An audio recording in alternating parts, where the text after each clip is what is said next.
Gênesis capítulo 18. Deus promete um filho a Abraão. O Senhor Deus apareceu a Abraão no bosque sagrado de Manre. Era a hora mais quente do dia, e Abraão estava sentado na entrada da sua barraca. Ele olhou para cima e viu 3 homens, de pé na sua frente.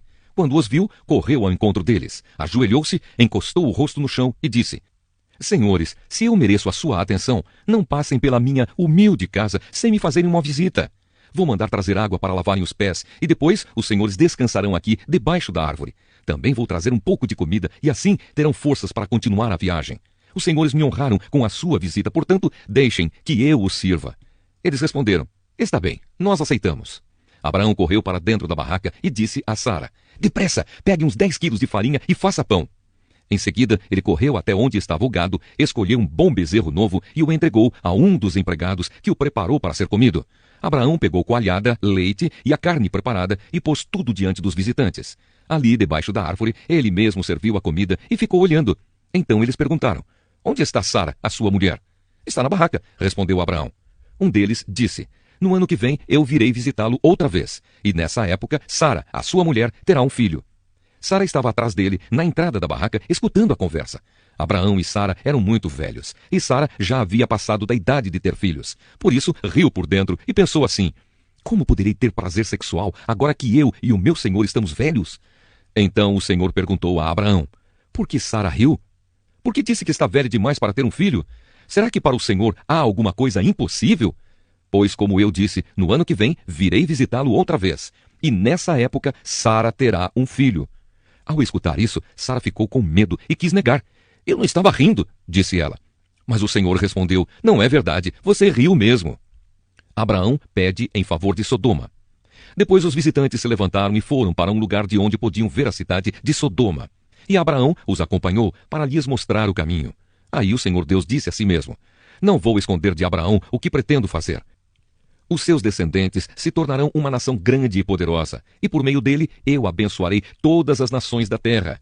Eu o escolhi para que ele mande que os seus filhos e os seus descendentes obedeçam aos meus ensinamentos e façam o que é correto e justo. Se eles obedecerem, farei por Abraão tudo o que prometi. Aí o Senhor disse a Abraão: Há terríveis acusações contra Sodoma e Gomorra, e o pecado dos seus moradores é muito grave. Preciso descer até lá para ver se as acusações que tenho ouvido são verdadeiras ou não. Então 2 dos visitantes saíram, indo na direção de Sodoma. Porém Abraão ficou ali com Deus, o Senhor. Abraão chegou um pouco mais perto e perguntou: Será que vais destruir os bons junto com os maus? Talvez haja 50 pessoas direitas na cidade. Nesse caso, vais destruir a cidade? Será que não a perdoarias por amor aos 50 bons? Não é possível que mates os bons junto com os maus, como se todos tivessem cometido os mesmos pecados. Não faças isso. Tu és o juiz do mundo inteiro e por isso agirás com justiça. O Senhor Deus respondeu: Se eu achar 50 pessoas direitas em Sodoma, perdoarei a cidade inteira por causa delas. Abraão voltou a dizer: Perdoa o meu atrevimento de continuar falando contigo, pois tu és o Senhor e eu sou um simples mortal. Pode acontecer que haja apenas 45 pessoas direitas. Destruirás a cidade por causa dessa diferença de 5? Deus respondeu: Se eu achar 45, não destruirei a cidade. Abraão continuou: E se houver somente 40 bons? Por amor a esses 40, não destruirei a cidade. Deus respondeu. Abraão disse: Não fiques zangado comigo, Senhor, por eu continuar a falar. E se houver só 30? Deus respondeu: Se houver 30, eu perdoarei a cidade. Abraão tornou a insistir: Estou sendo atrevido, mas me perdoa, Senhor. E se houver somente 20? Por amor a esses 20, não destruirei a cidade. Deus respondeu. Finalmente, Abraão disse: Não fiques zangado, Senhor, pois esta é a última vez que vou falar. E se houver só 10? Por causa desses 10, não destruirei a cidade. Deus respondeu. Quando o Senhor Deus acabou de falar com Abraão, ele foi embora, e Abraão voltou para casa. O Evangelho de Mateus, capítulo 17. Jesus, Moisés e Elias. 6 dias depois, Jesus foi para um monte alto, levando consigo somente Pedro e os irmãos Tiago e João. Ali eles viram a aparência de Jesus mudar. O seu rosto ficou brilhante como o sol, e as suas roupas ficaram brancas como a luz. E os 3 discípulos viram Moisés e Elias conversando com Jesus. Então Pedro disse a Jesus: Como é bom estarmos aqui, Senhor. Se o Senhor quiser, eu armarei 3 barracas nesse lugar. Uma para o Senhor, outra para Moisés e outra para Elias. Enquanto Pedro estava falando, uma nuvem brilhante os cobriu, e dela veio uma voz que disse: Este é o meu filho querido que me dá muita alegria. Escutem o que ele diz. Quando os discípulos ouviram a voz, ficaram com tanto medo que se ajoelharam e encostaram o rosto no chão. Jesus veio, tocou neles e disse: Levantem-se e não tenham medo. Então eles olharam em volta e não viram ninguém, a não ser Jesus. Quando estavam descendo do monte, ele lhes deu esta ordem: Não contem para ninguém o que viram, até que o Filho do Homem seja ressuscitado. Então os discípulos perguntaram: Por que os mestres da lei dizem que Elias deve vir primeiro? Ele respondeu: É verdade que Elias vem para preparar tudo, porém eu afirmo a vocês que Elias já veio, e não o reconheceram, mas o maltrataram como quiseram. Assim também maltratarão o Filho do Homem. Então os discípulos entenderam que Jesus estava falando a respeito de João Batista. A cura de um menino. Quando eles chegaram perto da multidão, um homem foi até perto de Jesus, ajoelhou-se diante dele e disse: Senhor, tenha pena do meu filho. Ele é epilético e tem ataques tão fortes que muitas vezes cai no fogo ou na água. Eu o trouxe para os seus discípulos a fim de que eles o curassem, mas eles não conseguiram. Jesus respondeu: Gente má e sem fé, até quando ficarei com vocês? Até quando terei de aguentá-los? Tragam o menino aqui. Então deu uma ordem, o demônio saiu e no mesmo instante o menino ficou curado. Depois os discípulos chegaram perto de Jesus em particular e perguntaram: Por que foi que nós não pudemos expulsar aquele demônio? Jesus respondeu: Foi porque vocês não têm bastante fé. Eu afirmo a vocês que isto é verdade. Se vocês tivessem fé, mesmo que fosse do tamanho de uma semente de mostarda, poderiam dizer a este monte: Saia daqui e vá para lá, e ele iria. E vocês teriam poder para fazer qualquer coisa. Mas esse tipo de demônio só pode ser expulso com oração e jejum. Jesus fala outra vez da sua morte e da sua ressurreição. Um dia os discípulos estavam se reunindo na Galiléia e Jesus disse a eles: O Filho do Homem será entregue nas mãos dos homens e eles vão matá-lo, mas 3 dias depois ele será ressuscitado. E os discípulos ficaram muito tristes. O imposto do templo. Quando Jesus e os discípulos chegaram à cidade de Cafarnaum, os cobradores do imposto do templo foram perguntar a Pedro: O mestre de vocês não paga o imposto do templo? Paga sim, respondeu Pedro. Depois Pedro entrou em casa, mas antes que falasse alguma coisa, Jesus disse: Simão, o que é que você acha? Quem paga impostos e taxas aos reis deste mundo? São os cidadãos do país ou são os estrangeiros? São os estrangeiros, respondeu Pedro. Certo, disse Jesus. Isso quer dizer que os cidadãos não precisam pagar, mas nós não queremos ofender essa gente. Por isso vá até ao lago, jogue o anzol e puxe o primeiro peixe que você fisgar. Na boca dele você encontrará uma moeda. Então vá e pague com ela o meu imposto e o seu. Neemias, capítulo 7. Agora as muralhas estavam reconstruídas e os portões estavam todos colocados nos seus lugares.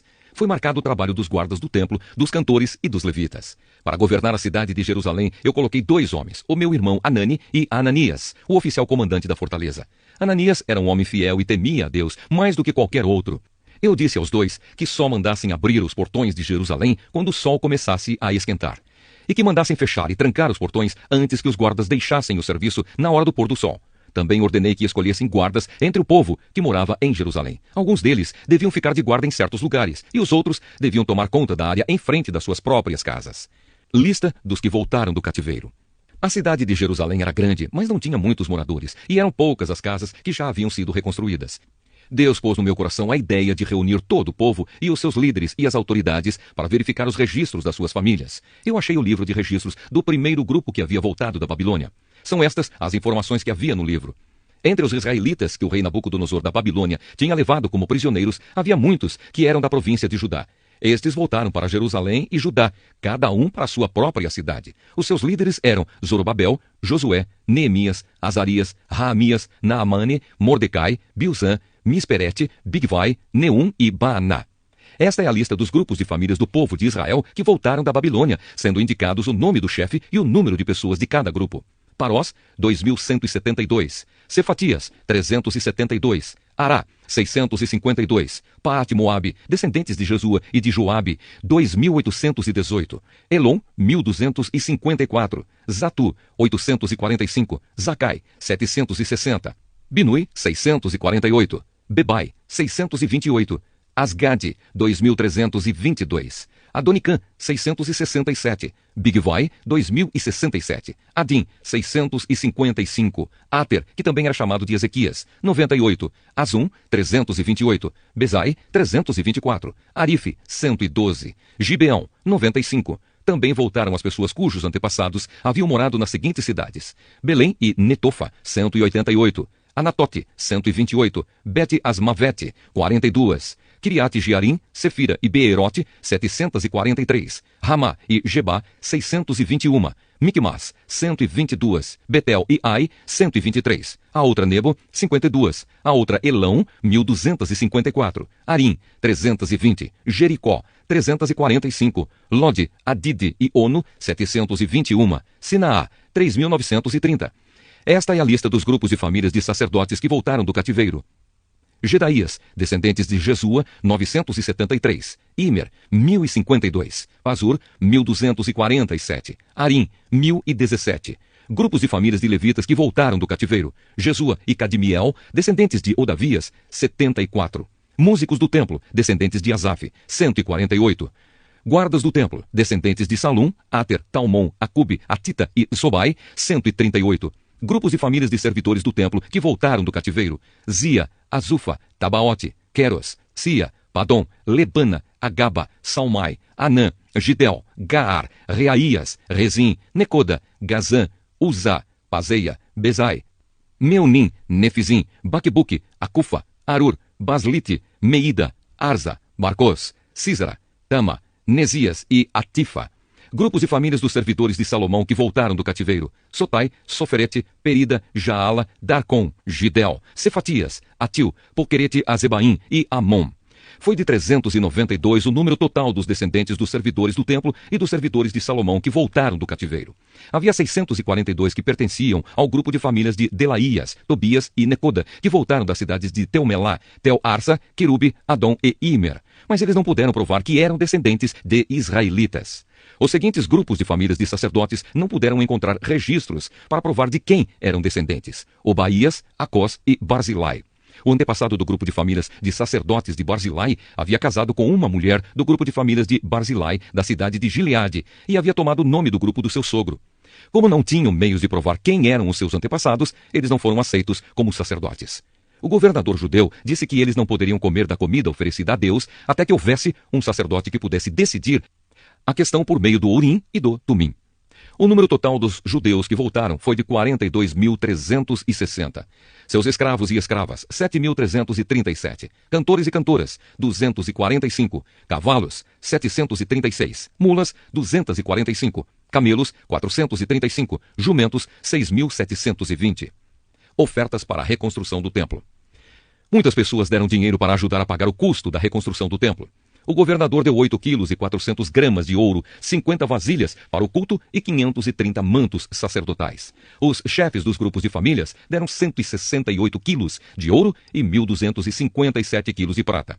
O resto do povo deu 168 quilos de ouro, 1.142 quilos de prata e 67 mantos sacerdotais. Todo o povo de Israel começou a morar nas cidades e povoados de Judá.